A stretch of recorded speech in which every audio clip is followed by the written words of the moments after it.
First, the player is a former Big Daddy. He is a prototype from the original line of Big Daddies, each of whom were bonded to a single little sister. And for some reason, a mysterious reason, he has been awakened. His free will has been restored at the beginning of the player's control of him. And he is crossing the city, wondering what has happened in the last 10 years, sort of a man out of time, trying to find his former little sister. She's the only one who gives him any kind of meaning in this world, and she's the only thing that he believes hasn't changed.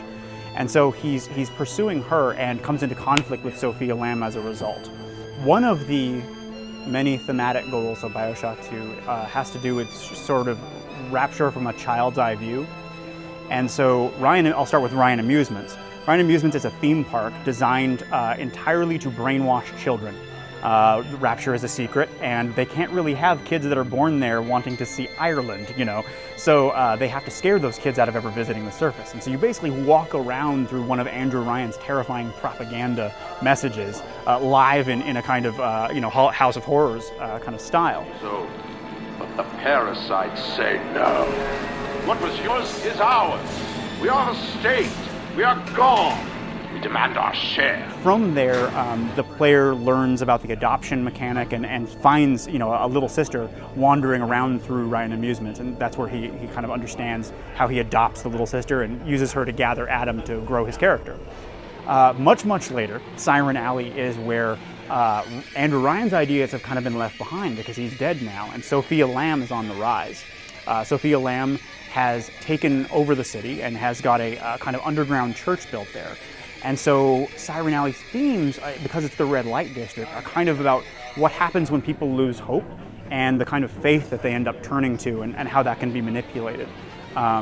Ultimately, Sophia Lamb is an altruist, and her philosophy, when it turns sour, is very grim. It makes martyrs. So Siren Alley is kind of about that. There are new little sisters being made, and they need somebody to protect them. And so Sophia Lamb's people have begun creating new Big Daddies as well. One of which is the Rumbler. Now, sharp-eyed viewers will notice that the Rumbler actually is one of the original Big Daddy looks that never made it into the first game.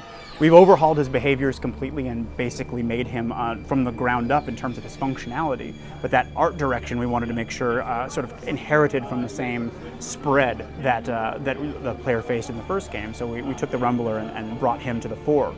He is a defensive kind of Big Daddy. He likes to throw down miniature turrets and fire at you with this big bazooka from behind them. So your job is really to figure out how to deal with all of that firepower. Now, as far as the Brute Splicer, we have regular old humanoid splicers, which look a little bit more mutated and grotesque than BioShock 1. But there are also first-generation splicers that have been around since the events of BioShock 1. Those guys have been splicing themselves stronger and stronger, or more versatile in various ways, and the Brute Splicer is one of them. He's very environment aware. He likes to pick up things that are lying around and throw them at the player, sometimes explosives, like whatever he can come to hand. And he likes to dash up and pound you very close, and that's makes him very lethal. The player has to figure out a way to keep distance with him. I would say that BioShock 2 is a true sequel in that many of the mechanics are new. The plasmid system has deepened. Each tier of any given plasmid gives you a radically different sort of tactical use. And with the dual wielding system, you're now able to pull off the combinations in BioShock 1 that might have been a bit challenging, toggling between your weapons and your plasmids. But we like to think of those as additive or sort of augmentations of the BioShock 1 control scheme. So it should feel quite familiar for players of the first game. We hope that with all those new choices and options, that the players of BioShock 2 will be able to sculpt their own play styles into more divergent paths by the conclusion of the game.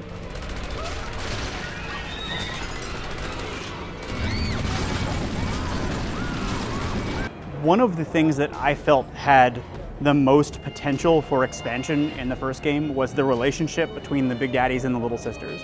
On the one hand, they're video game characters. You decide what to do about them in order to grow your character, and the choices you make affect the outcome and your options as a player.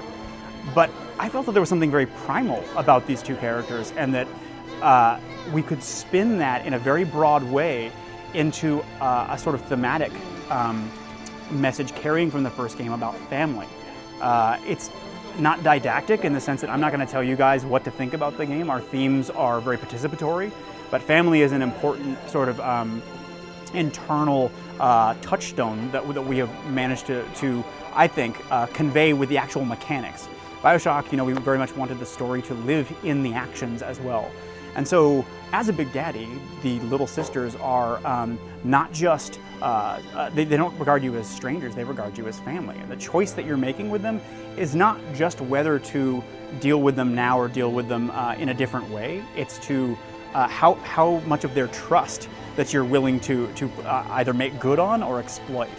So the player can either pick up the little sister and adopt her, at which point he can then gather Adam from around the world, playing into that trust the whole time, and then again he can decide whether to harvest or rescue her.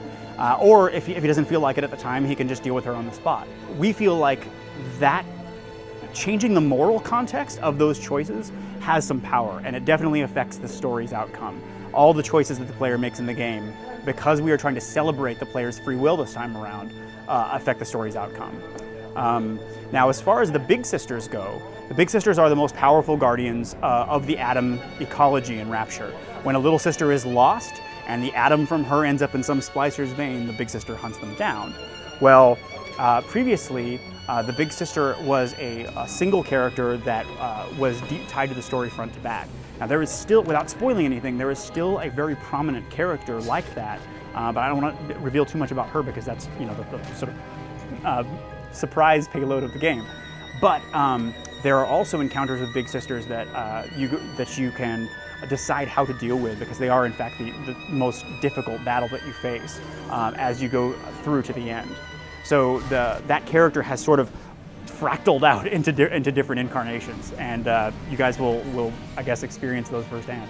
So BioShock 2 is coming out for Xbox 360, PlayStation 3, and PC, and it will be released on February 5th, 2010.